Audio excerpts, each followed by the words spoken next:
90.3 WHPC. I'm Zac Turkel. Along with me is Sarah Albertson and Bill Horan. And our guest today is the president of the college, Dr. W. Hubert Keen. What is being done now to make sure an accreditation problem will not happen again?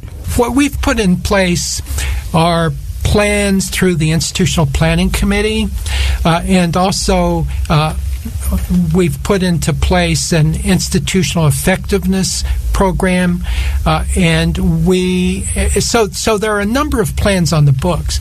And so what the Middle States Commission has said to us at this point is you must continue to demonstrate that you are on this path, and that the path will lead to a complete fulfillment of your mission and service to students. So what we're doing, the most important thing that we're doing is to make sure that the leadership in every constituency of the college is paying attention to the things that we have to do. And so, for instance, there is a large group of academic department chairs. They play an exceptionally important role in the leadership on their academic programs, and also in assuring that their departments deliver the instruction that is needed. There are deans which oversee the units. There are now 5 academic deans, and those deans are also paying close attention. On the other side of the house, the academic support functions are also performing their tasks, and we are doing the kind of assessment that is the follow-up on determining whether we're succeeding at the plans that we have in place. We're doing that kind of assessment, and we are hopeful that this will keep us on the path toward quality of operation as well as quality of instruction and support services for students in every respect. So we think that we've got in place the mechanisms to carry out this, the things that we have to do. When is the next evaluation? Maybe I shouldn't even ask that question. It's like, gee, we're glad this one's over. But do they come up on a regular schedule? Yes, the Middle States has just reorganized its own standards and also the schedule for evaluation. And so the next full accreditation visit of the Middle States will be in 2024 and 25. I'll mark my calendar. However, we will have to provide a follow-up report in 1 year, in actually the September of 2018, of the work that we're doing. And then we will have to provide, as a routine, which all institutions do, a midterm report. It's not a full accreditation report, but which will be after 8 years. But in about the 4th year, we will have to provide an interim report. Thank you.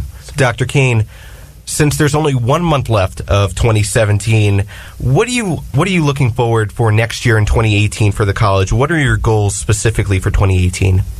We're working on a very important agenda of activities for the college, and they have, the ones that I would concentrate on most in terms of expressing what we're doing, is that we're looking at the way we bring students into the college, the way we test them and place them into either remedial courses or into credit-bearing courses. And then we're also looking at the way students move through their academic programs and what ultimately the degree requirements are. And so we're concentrating on these things with respect to students and academic programs. A second area is that we're looking at what academic programs we have or what new programs we can devise that will fulfill the college's mission to provide students the opportunities to either transfer in areas of their interest or to go into the workforce. So that's a second area. And the third one is support services, and in particular our recruitment of students and our introduction of students into the college.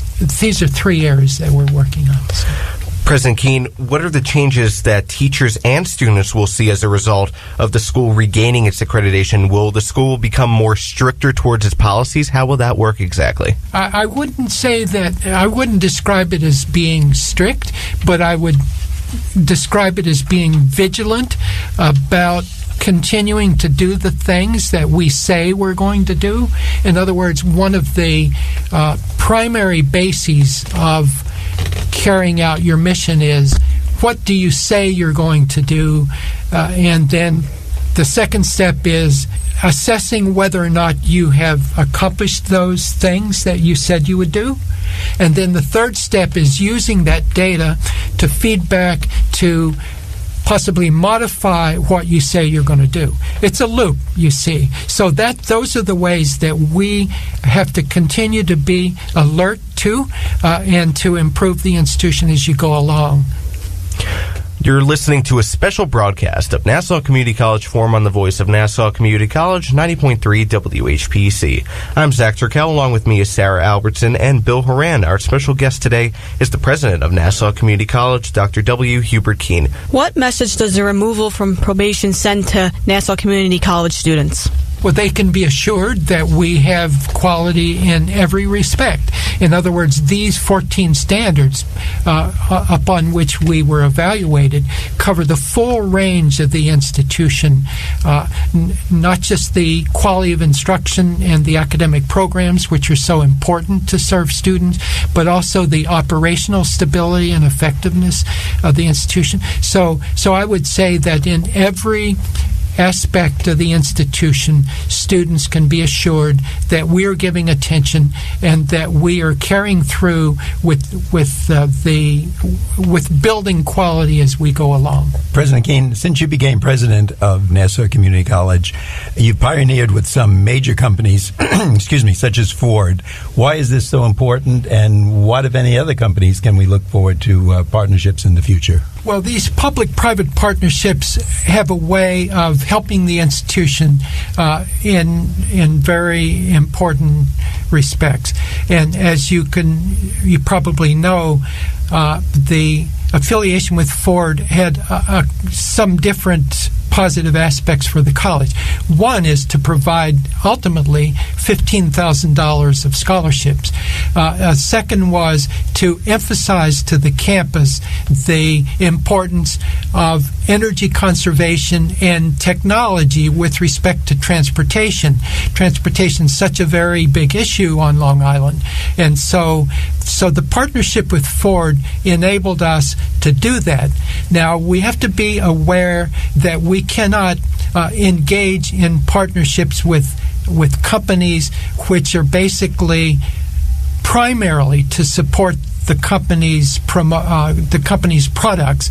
We can't be in that business. But when we can form partnerships that both provide the help to the institution, either financially or to our students directly, and when we are not specifically serving the special interests of the company, then this is what we then these public-private partnerships can be helpful to us in the right way. There have been many stories that have been going on about sexual harassment, especially with Matt Lauer just announced. What are you going to hopefully be doing in the future about sexual harassment on this campus, since the Not Anymore program has been taking into effect, that all students have to watch it? What do you think about how important sexual harassment teaching is on campus?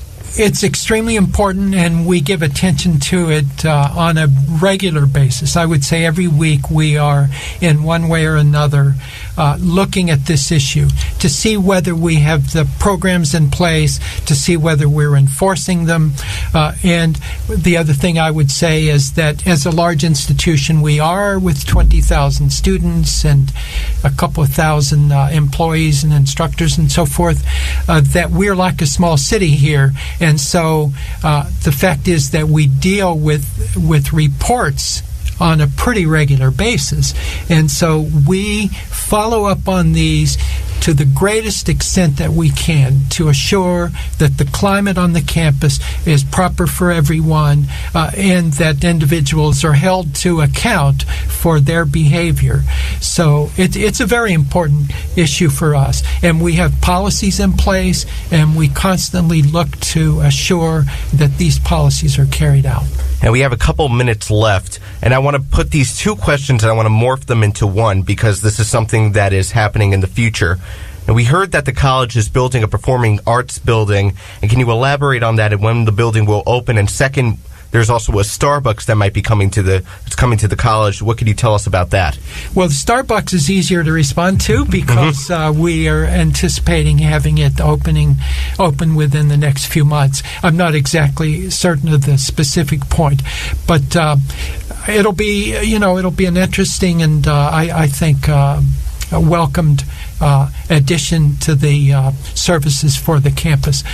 With respect to the Fine Arts Building, we are in the early stages of planning for it. We're looking at what the site would be, that is, where on the campus it would be located. And then once we have the program study, which is what architects do in the early stages, about what's going to go in the building, what should the configuration of the space be, and then the second stage is for the architects to carry out the full plans. So we're beginning on those things at this point. President Keen, and if I'm correct, or if I'm not, please correct me, you were the former president of Farmingdale State College? Yes, that's correct. So I understand that you came to Nassau, and I believe we didn't even have a president when you came, and you also came right in the mix of our accreditation problems and stuff like that. Could you explain the transition from being president of Farmingdale State College to now being president at Nassau? Well, the institutions are different with respect to the academic programs they have, and in some ways they're different, but in other ways they're quite similar. They both have the same general mission, which is to serve the students largely of Long Island, but also open to others who come to us from outside the county, and in Farmingdale's case, outside Long Island. So that they do have some differences, but the similarities are quite striking. And so in that regard, it wasn't a big transition for me, but the culture of each institution is different. And so that was, for me, a learning curve that I needed to undertake. And I have greatly enjoyed learning this institution.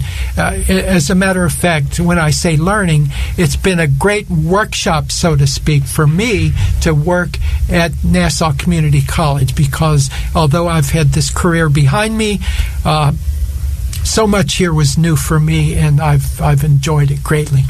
President Keen, you have any last final thoughts about the Middle States and anything like that? No, just to say that I maybe I'm repeating what I just said. I enjoy greatly working at Nassau Community College on behalf of its students. I mean, the basic reason for me to take up the task here and to work on it is that you get a large number of students here. We get a large number of students here who have an opportunity to get a college education, and that's what Nassau Community College is about, and it's why I'm here.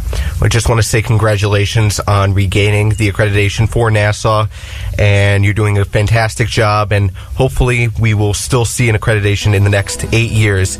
We thank you for listening to Nassau Community College Forum. Our special guest today was Dr. W. Hubert Keen, the president of Nassau Community College. I'm Zac Turkel, along with Sarah Albertson and Bill Horan, on the voice of Nassau Community College, 90.3 WHPC. So long.